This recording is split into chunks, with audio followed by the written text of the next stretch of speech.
Here we are in Guitar Pro 8. I'm gonna assume you've never used this program. So I'll give you full instructions. You have opened the first file, which is called chapter 1, and it's a loop exercise at the end of the chapter. And well, the first thing you could do is you could just play, press the space bar. You know, it's a little bit of an exaggerated swing, but that's not bad because it's very good to practice it exaggerated, and then you can tone it down a little when you play live. But it's better to practice it more pronounced than not pronounced enough. You could practice with loops. So let me first show you that. Let's say you want to practice this first part.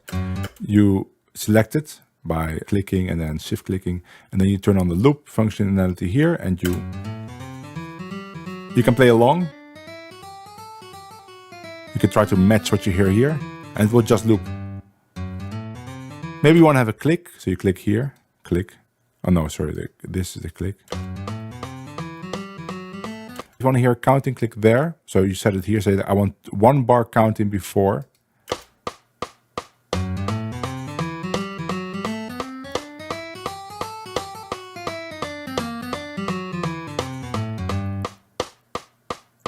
And it does a counting every time. If you don't want that, you can turn off between loops. If you don't do that, it won't count in between loops. But I always have it on. Why? Because when I use this functionality, I actually use it like this. I go to here, and I click custom values, and I click progressive speed, because this is the power of Guitar Pro. And I say I'm going to start at 50% of the speed until 100. And I want the program to do it in increments of 10%, so it goes to 60%. And then I want every loop to repeat 3 times in the same tempo before it goes faster. But let's do now, for time purposes, just do 1 time. So it will just play once and then go faster. So let's listen. Pray. So this is half tempo, right? Great way to practice.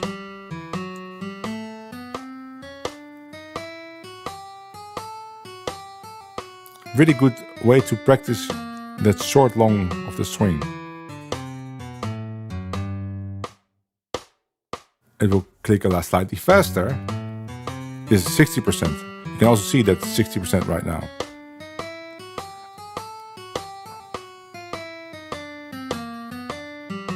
And then it will go to 70%, of course. So I want to have a count in between the loops, because I don't want to guess the new tempo. This was only 1 repeat, but maybe I want every lick to repeat 3 times in this tempo, so then I would just put this at 3. So that is a great way, really great way to practice with Guitar Pro. I don't know any other program that you could do it like this. You can even just practice maybe 1 bar if you want to, right? Like that, or 2 bars, or whatever you want.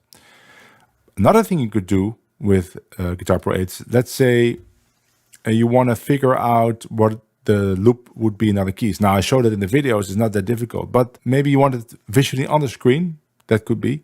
Then you can use Guitar Pro 8 for that. So just stand at the end, press arrow to the right to make an extra bar, and then you copy the whole thing. So click, shift click, Control C to copy, and then, or you could right click and copy, and then here, right click here and do paste.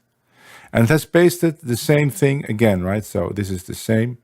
Maybe you could make a double bar line there, right here. Let me turn on the highlight right there. Oh, so extend there, double bar to make sure that I know that it starts again here.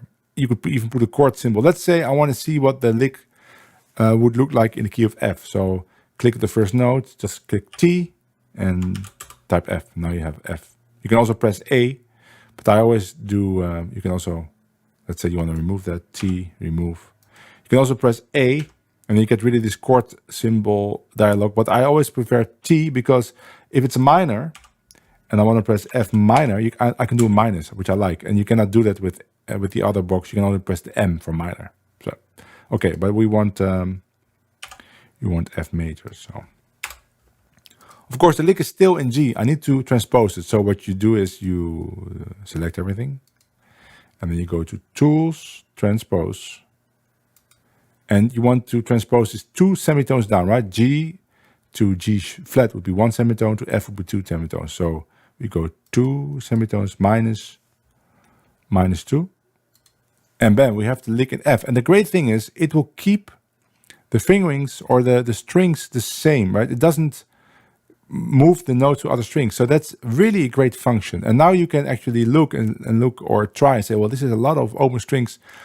What would this loop 1 be an octave higher? So check here, like this would be the first, so 6 bars. So 6 bars, 1, 2, 3, 4, 5, 6 bars. I want the octave higher. So again, tools, transpose, 12 semitones higher. And now you have the lick octave higher, but it keeps the same string. So it's a great tool to work out maybe some difficult, tricky keys, and you can just look at it in Guitar Pro and you can practice with it. By the way, if you want, let's say you want the same layout that I have, like 3 bars, 3 bars, you can just press here, designer mode, and now you can say, okay, I want 3 bars here, so I want minus 1 bar, minus 1 bar. So I have 3, and here I want also 3 bars like that.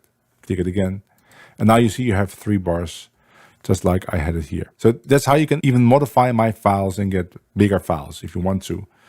And I would save it then under another name so that you always have the original file if you want to get back to the original, or you could always go to my Discord and download them again, right? Okay, that's Guitar Pro 8, and I would actually combine this with my metronome system. So first use, if you have Guitar Pro 8, first use Guitar Pro 8 to use the custom values progressive speed, and then use my metronome system to really get the timing good at a very subtle level. Let's go back to the studio.